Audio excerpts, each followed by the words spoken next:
Christian influencing. What is my thoughts on being a Christian influencer? Now, of course, they surveyed young people, and now the number one thing a lot of young people want to be when they grow up is a YouTuber or an influencer of some kind. Very interesting.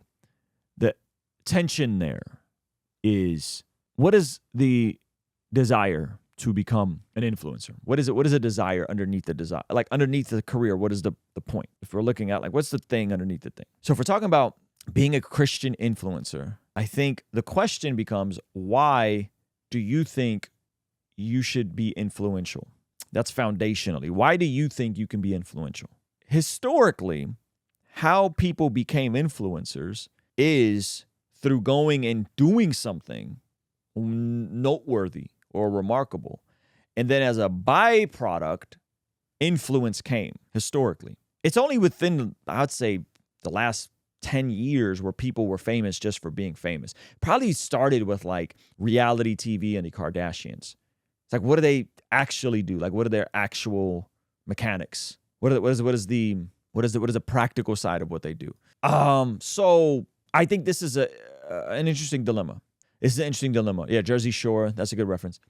So if you want to be an influencer, what are you really saying? You want to be famous? You want to be famous for the sake of being famous?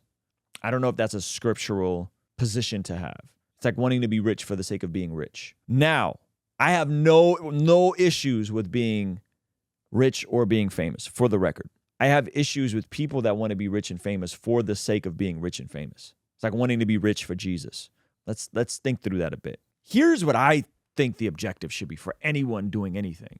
I think the objective should be you are desiring to be effective at something. You are desiring to be effective at something, and then the byproduct of being effective at something, you are then an influencer. You're influencing someone to go somewhere and do something that you yourself have done. So if we're talking about being an influencer, what are you doing or hoping to do that can inspire, equip, encourage, educate, so on and so forth, to get people to give you their most rare commodity, which is their attention? What is it that you're doing that is adding a net positive to the world and has some sort of utility? And I think the issue that I'm seeing is sometimes folks just want to be famous and rich for the sake of being famous and rich without any undergirding. And the thing is, be careful what you wish for, because you just might get it. All the people that I know that are famous or rich without anything underneath that guiding that is usually they tend not to be in good spaces and good places and good spiritual realities. So my thoughts on all of this is, find something to be great at, and then do it for so long that it becomes unreasonable for you not to be successful. And if it is in the right micro niche or whatever, the byproduct of that will be influence and fame and money. But sometimes money doesn't come with fame, and sometimes fame doesn't come with money. Sometimes you could have neither and still be living an amazing, content, godly life.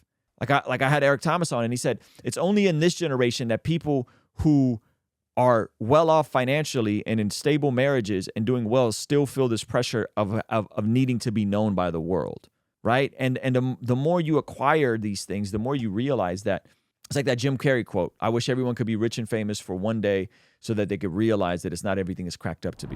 Hey, thank you so much for subscribing to our newest YouTube channel, Mastermind My Business, the channel where you get access to information on how to create, how to grow, and how to learn. But I wanted to show you something kind of crazy. Over 71% of the people that watch this channel are not subscribed. Please consider subscribing, turning that bell notification on so you don't miss anything. All right? I appreciate you. So my advice to anyone who's looking to be an influencer is, what have you first done in your personal life? What have you done for other people that is worthy of influence? And can you scale that? So what have you done in your personal life? What have you done for other people that is worthy of influence? And yeah, of course, money is a tool and influence is a tool, all that stuff. So with being an influencer, I think sometimes we we go about it backwards. We want the fame and the influence without first having anything of worthy influence. So once you figure that out, then you can work your way backwards to the conversation. And there are varieties of influence, and there are spectrums that we can operate within. And so my quote unquote influence grew slowly over time, over decades. And it was initially of making music and helping other people make music. And that was, I guess, a form of escapism, escapism.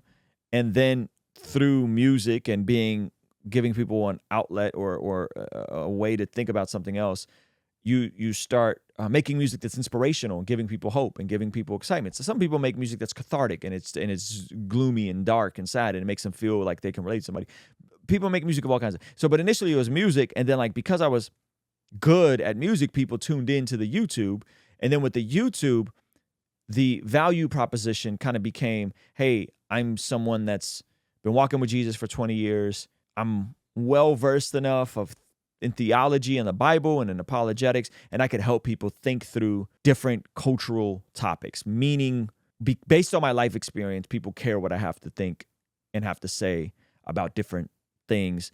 And it becomes how can I process this? Oh, I wonder what Ruslan thinks about it, because he tends to have a pretty good take on things. He tends to have a pretty balanced approach to things. That was the second layer of value. The third layer of value would be like, oh, and Ruslan has interesting people that he likes to converse with that don't think like he does and don't agree everything what he agrees in. Oh, I want to hear what a conversation with him and, Tim Ross would sound like, because I know Ruslan is friends with Tim Ross, but Tim Ross is friends with Mike Todd, and Ruslan isn't really right with Mike Todd, a celebrity pastor. I wonder what that conversation would be like. That's the next level of advice, the next level of influence.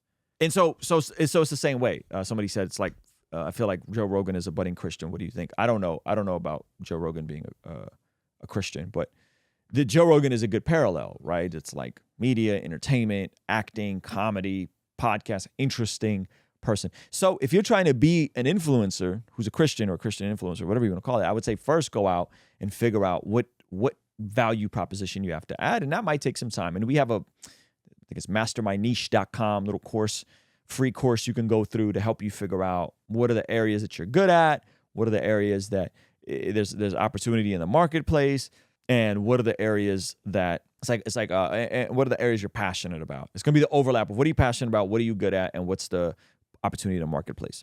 Some of you guys could be good at being influencers strictly on the merit that you're good storytellers.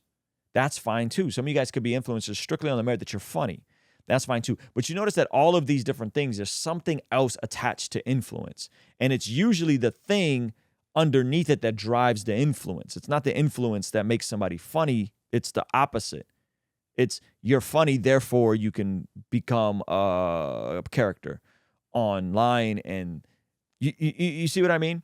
And so that is how these sorts of things grow. In my opinion, I don't think you start out trying to be influential. I think you start out trying to be effective. And if you're effective, the byproduct of being effective is you are influential. Sometimes we get it backwards. You get what I'm saying? Be effective, and then you will be influential and successful. But if you're trying to be influential and successful without first being effective and good at something. So I'll give you an example. I'm toying with the idea of starting a fourth channel, mastermyfitness.com. Why? Well, because I had this amazing fitness transformation, and it would serve twofold. One, I think I could talk about fitness from someone that was just not fit 4 months ago and simplify it. And I could talk about it in a way that keeps me accountable to remaining fit. So it's a win-win. But it's on the back of, well, I just had this physical transformation, right? I just had this physical transformation. I'm going to continue down this road. I know if I make content about it, it'll be a feedback loop and keep me accountable to it. And I could help other people about it. But the key is, I'm actually not an expert on fitness. I know more than the average person, but I can lean into other people's expertise and platform other people. That's a win-win-win-win. I could point to other people that love Jesus and are into fitness. I can keep myself accountable to remaining fit, and I can help bring value to other people that don't really know how to go from, like Kenny, my guy Kenny here says, how he went from being obese to in shape in over 6 years. There's a value proposition on the back of me going and doing that, on the back of me going from being obese to being 170 pounds and my abs now show, right? So you see what I mean? So it's like, I think you got to go and do stuff and accomplish stuff and then go back and say, okay, I figured this out for myself. Maybe I can help other people figure it out just based on my experience. James Anthony said, I'm willing to do interviews with people who don't share my beliefs. That's awesome. The flip side to that is you first have to have a reason for people that want to sit down with you and do interviews, unless you're just willing to cash flow it. Then the game becomes go build a business in some other area and hire people that you want to influence and pay them, or hire people you want to interview and pay them.